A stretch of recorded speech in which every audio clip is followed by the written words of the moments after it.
Now let's go to lesson 6.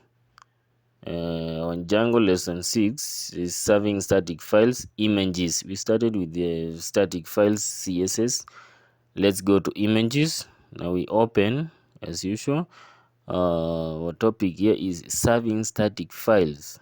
We said serving static files include things like CSS, images, and JavaScript. And we also said that we are going to include links. We are going to talk about links. Now we are adding images. Before I start, let me modify some colors we inserted in the previous lesson. CSS, remember you can put colors of your choice. So last lesson we are adding CSS. This time round we are going to add images. So open our project. Let's open our project as usual. Right clicking the folder, and then you open with the Visual Studio Code.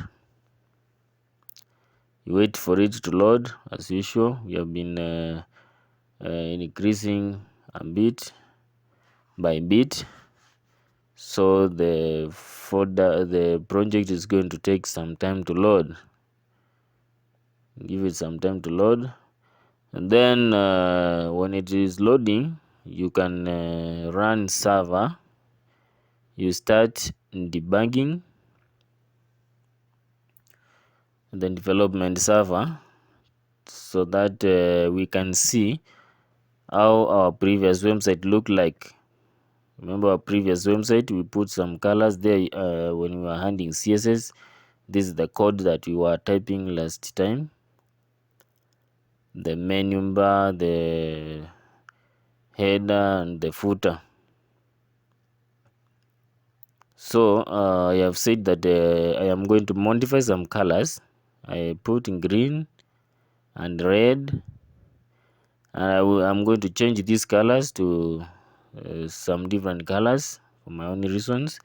So now the server has run. When you follow the link, it's going to take you straight to the browser to see the output of what we are doing here. The output of what we are doing here is shown in the browser like this. So this is where we left. Our website looked like this, the web project.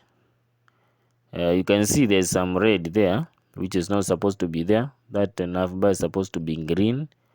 All of it is supposed to have one color. So go to the project main.css, which is already open. Then we go to those colors there under UL. I'm going to change this color to brown. Let me change this color to brown, so that the nav bar is supposed to have brown color. When you change, you save, and then you reload the page. If it does not load, you shift, then reload. It's going to change. Press the shift and then reload tab. And then we also go to the list on hover. You change it to brown, the drop down button. This one will eliminate the red that you have there. Save and then reload again, and then the red disappears. Then we go down to, there's another red here that you want to eliminate. I want to remove all red and then replace it with brown. So you change the drop down content background to be brown instead of red. Save and refresh. Then you see it has already changed. On hover it's white, as we saw, as we put before. That one we are not going to change. There's a footer also, we want to put in green. Now we change it also to brown. I said that don't use a lot of colors for your website. It might be looking ugly if you use so many colors. But if it is fit for you to use colors as many as you can do that. Now let's demonstrate how to add images to our website first. Then we will later add images in their correct positions as we proceed. So we will be talking about images later. You can add images directly from images folder or insert them from your database. Currently, we don't have any active database We will talk about database in the coming lessons. Number 2, for you to be able to display images in your website, you must install Pillow. So installing Pillow requires you to run pip install Pillow at the terminal. Pillow is a Python package that deals with images. If you don't have Pillow installed in your project, then your images may not work. Your project may not display images properly or may not display at all. So you'll open terminal and then type pip install Pillow and click enter.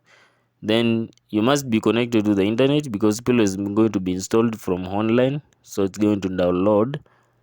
As you wait for it, it's going to take some time to load. As it's going to be downloading from the internet, as you can see, a requirement already satisfied. It has already been installed. Now images are going to work properly. Now first, download or create images that you need for your website and copy paste them in the folder images, which we created in folder static as shown.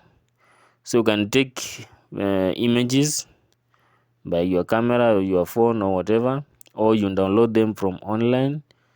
So downloading them from online is what we are going to demonstrate here. You click open a new tab there and then search an image. Let's do background images. Let's check in background images, and this also explains how to download images, although we will repeat this lesson again because just now we are just adding an image. So I need I'm using brown, so I will need a background brown background images. So there are images that I've loaded there, but we need to go to images so that we can filter the images by size also. But this case we are not going to use size, we are just going to choose the images that populate there. Let me choose this one. You will supposed to click on the image, wait for it to open, then you right click on the image and then you use save image as.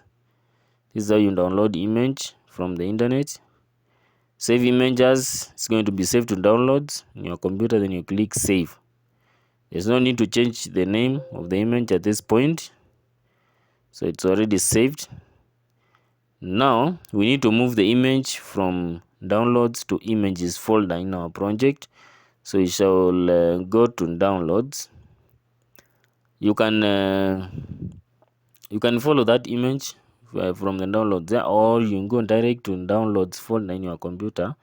The image has been downloaded there, then you'll see it is here. You right click and cut it. We don't need the image in downloads folder, we need it in images folder in our project static images folder. So right click on the image and then you cut it. And not responding, the computer is taking some time. Is trying to load something there. Now it's already there, so we're waiting for the right click to work. So we cut this image and then we are going to put it in the images folder. Yes, it's there. Now right click, cut the image. You may copy if you wish to leave it at the downloads folder, but let's just cut it because we don't need it there. Go direct to the project main, then is static, that is where our images folder is. Open the images folder, right click and paste there. Then you can rename the image. Rename the image to shorten the name of the image, because the name is too long for us to code. We'll be required to type the name of the image somewhere. So you can write something small like brown bg, that is brown background. The image type is JPEG, JPG. And then now you can get out of that and then you go back to your project. When you go to static images, the image has already been added there. It's .jpg. If you click there, the image is supposed to be displayed here in this window. So now we have already copied the image there. What next? Now let's insert an image on our base.html. so as to see the image on every page. Remember, we used extends base.html to mean that everything in base.html can be seen on all other pages. Extends base.html is the one that we used to show that everything from base.html file is supposed to be seen on all other pages. The extends base.html is included. You're supposed to make sure it is included in all other pages. Now, since demonstration, number one, normally an image is standard as follows: image source, quotes, address URL to change the location of the image. In the URL, don't forget to put the name of the image as shown. So this is the way you're supposed to type it: image source static stroke images stroke image name dot extension. Extension is the png on .jpg. .jpg is the extension of the image. So some images may not be .jpg, they must be something different, and then you can see. Now let's replace this paragraph in our base.html to the image. Instead of the paragraph, let's put it as image. So we'll type image source, and then the source is equals to, where is our image? Our image is in folder static, subfolder images,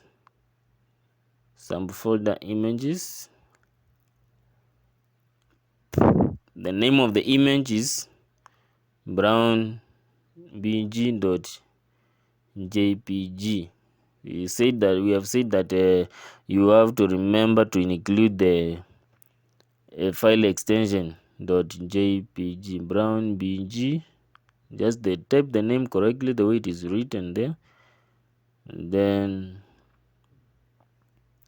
you close that one, and then you can save the changes. So when you save the changes, you will go now to your web browser and then reload the page to see if the image appears. This is the body that is supposed to be replaced. The paragraph is supposed to be replaced there. So let's confirm if our server is running. Our server stopped running. Now we are going to start it again, so that it loads the page, the current page that you have already edited with an image. So server is taking some time there to load. This is supposed to show us now. This syntax for image source is going to change in the future, because this one is just the normal way in which you insert images on HTML first. But in Django, we use another syntax there, which I will explain later. Now see, the image is already there. It has been inserted. Although the image is too large, it is even larger than the website itself. The width of the image is too large, so we need to set the width of that image to fit the required space, or the space that is available there. Now this means that you are getting image from source with indicated URL, uniform resource locator. You can also add alternate text after the image, the URL, using alt equals into quotes text. This text appears when the image fails to load. So you can also add alternate text. Before we go to the width of the image, you can also add alternate text. This one appears when the image fails to load. If the image is maybe removed, or something happens with the syntax in which you are typing the source link, then alternate text is supposed to appear. So alternate text only appears if you misspell the link, like this. For example, you see there's supposed to be an image, but you have background there. The image is not shown because we did not specify correctly the path of the image. So the path is supposed to start with the static images, then the name of the image. So now we are going to adjust the image size, to fit where you want it. So you might be needing the image size to be small, to be big, but there is a particular size that you're supposed to do. There's a particular size that you're supposed to give the image. Now, number 2, when adding images from a database, we use Jinja format as follows. We'll be using Jinja format. This I will explain later, where we have database table class name, then .imagefieldname.url. That is, if the database table name is product and the image field name is image, then the syntax is product.image.url. We will repeat this lesson in the next lesson after we add database to our project. Now the next lesson will be adding links or linking HTML templates. You have to create several templates and then link them so that you can navigate within the menu bar. We have home, shop, and all that. About us, conductors, they are supposed to be represented by an HTML page. So the width of the image is included inside the tags. We have put a width of 100 pixels, and then when you refresh, you will see the image becomes so small. So you can adjust it to the size that you want. You can also adjust it to float at the center, right or left, wherever you want it. That is now we have increased the size, you can see. So that is how you add an image to your website. Remember, you should note that we are going to change that later. Our next lesson will be adding links. So I urge you guys to subscribe to my channel to support me. I need to reach 1,000 subscribers for my channel to grow, and I need your support. If you are not subscribed to my channel, kindly subscribe to keep receiving new videos that I drop. I am if you have noticed my channel, I have been with these videos before, but there are no sound. I have added sound to the videos to make them good for my clients or my students who are learning with me. Thank you. See you next time. See you on the next lesson.